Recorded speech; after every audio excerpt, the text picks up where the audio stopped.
Hey, and welcome back to another Young Blooms tutorial. Lovely to be back with you. It's been a while, but I have a rather interesting little project that I've been working on. I've just done it as a tutorial for the flower school in fresh flowers, but for this one I'm going to use dried flowers. So with no further ado, I will turn round and I can show you what I'm up to. So this is the project. It is a heart, as you can see, and I have it on two old vintage doors. These are Salem twigs. I've used them many times before, and they are simply wound on, and I have got them attached to by nails. You can see them just in there.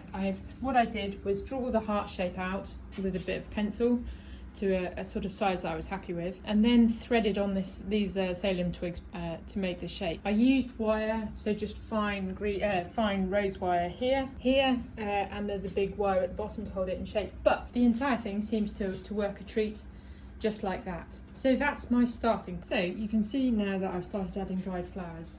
The palette is quite sort of muted in a way. There's some brightness with helichrysum, but most of it's sort of browns and creams, which I quite like because it works with the doors. And it's really simple. I've just been poking stuff in.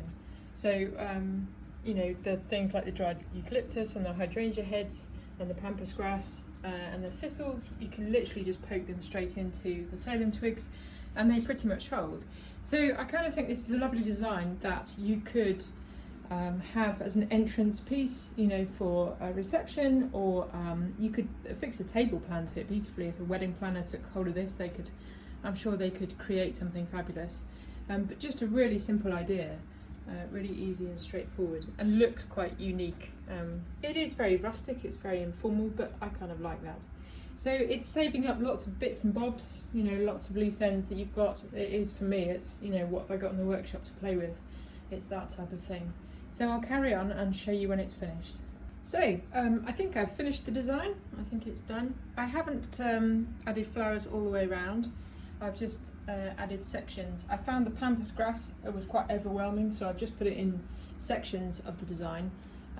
But it is very relaxed, very informal, but I quite like it. I think it's a bit more, you know, it's something that's unique. So like I say, this was a design that I used using fresh flowers, but equally it works well with dried. Poking the flowers in, it feels quite secure, and it feels like a design that you could pretty much set up on the day of an event if you wanted to. So quite straightforward.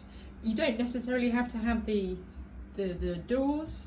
You could use planks of wood. If you've got beautiful planks of wood, you could use those, or you know, you get someone to create a structure that you can wrap these Salem twigs around. As always, do check out, there are other videos using dried flowers on this channel, so good to check those options out. And as always, thank you so much for all of the subscribers. Really lovely to have you all on board, and any questions you guys have, I'm more than happy to answer where I can. I will put the Salem twigs in the notes so you know where to get those from, but look forward to seeing you next time.